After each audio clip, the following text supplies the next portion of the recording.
Okay, continuing with our lesson on rational numbers, we're going to be working kind of in the middle of the note packet at the least common denominator part. So as we move forward here, working on establishing a least common denominator, it's important to remember the parts of a fraction. So remember the top, the 5 here, is called the numerator, and the bottom, the 8,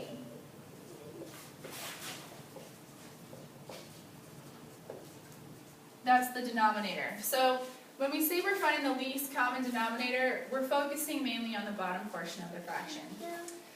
So the reason we work on establishing a least common denominator is because in order to add or subtract fractions, you need to establish a common denominator.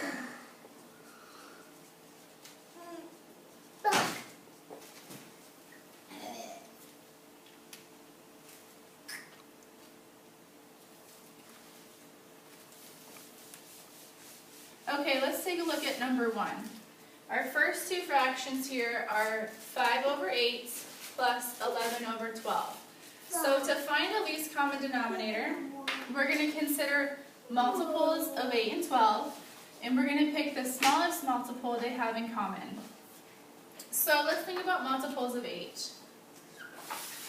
1 times 8 equals 8. 2 times 8 is 16. 3 times 8 is 24. 4 times 8 is 32.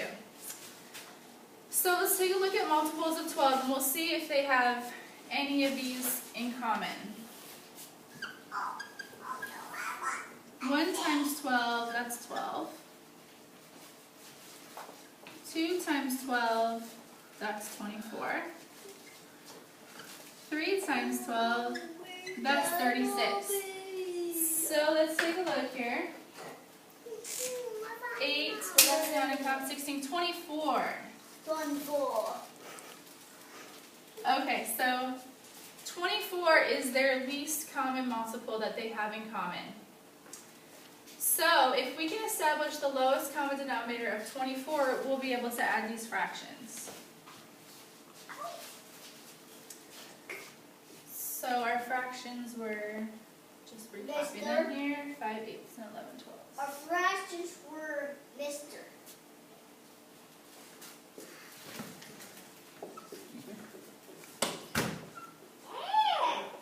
Okay, we're going to change both of these denominators to have a denominator of 24 because it will be a common denominator. So how do we do that? Well, we consider, if we want 8 to be 24, we look at our list, well, 8 times 3 is 24, so we would have to multiply it by 3. Now, rules of fractions say that whatever you do to the bottom, as long as you do it also to the top, really, you're not changing your fraction, you're just writing it in a different form. So 8 times 3 is 24. Since we multiply the bottom by 3, we also want to multiply the top by 3. 5 times 3 is 15. And we do the same thing to our second fraction. Okay, so 12. How do we make 12 into 24? We multiply it by 2. If we're going to multiply the bottom of this fraction by 2, we also have to multiply the top of this fraction by 2. 11 times 2 is 22. Now we have two fractions with a common denominator, and we can add these. 15 plus 22,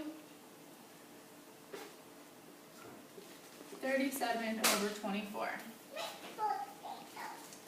Okay, let's do another one.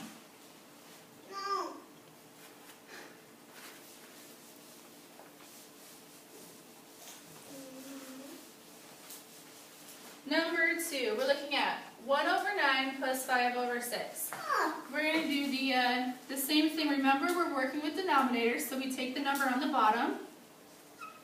9 and 6, we'll list the multiples and find a common number. 1 times 9 is 9. 2 times 9 is 18. And 3 times 9 is 27. Let's think about 6. 1 times 6 we know is 6. 2 times 6, that's 12. 3 times 6, 18. And now I can see that we have a common multiple here. 18. We're going to use 18 as our lowest common denominator.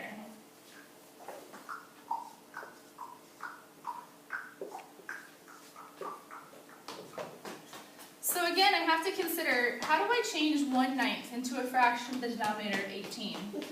Well, 9 times 2 is 18.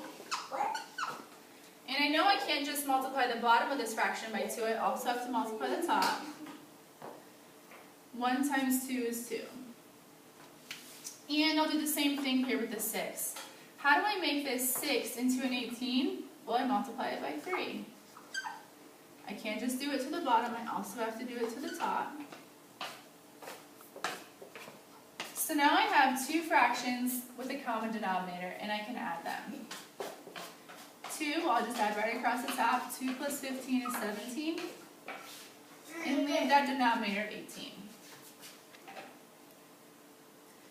Okay, one last example.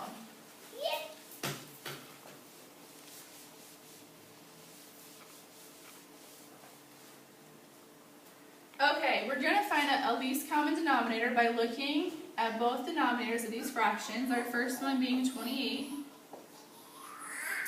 And our second one being 14. Okay, well think about our multiples of 28. 1 times 28 is 28. 2 times 28, 56. Now we'll look at 14. 1 times 14, that's 14. 2 times 14, that's 28. So, our least common denominator here will be 28.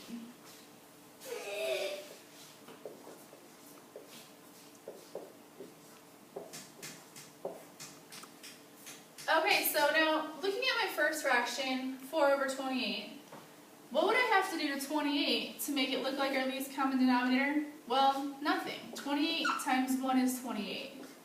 So if I just multiply the top and bottom by 1, I'm really keeping the original fraction. The second fraction, how do I make 14 into 28? I multiply it by 2. So I'll multiply the top by 2 and be left with 12. Add these fractions together. 4 plus 12 is 16, all over 28. That was our least common denominator. We were able to add our fractions. Okay, now in order to practice this, you want to go on to IXL, and you're working in lessons D.2 and D.3.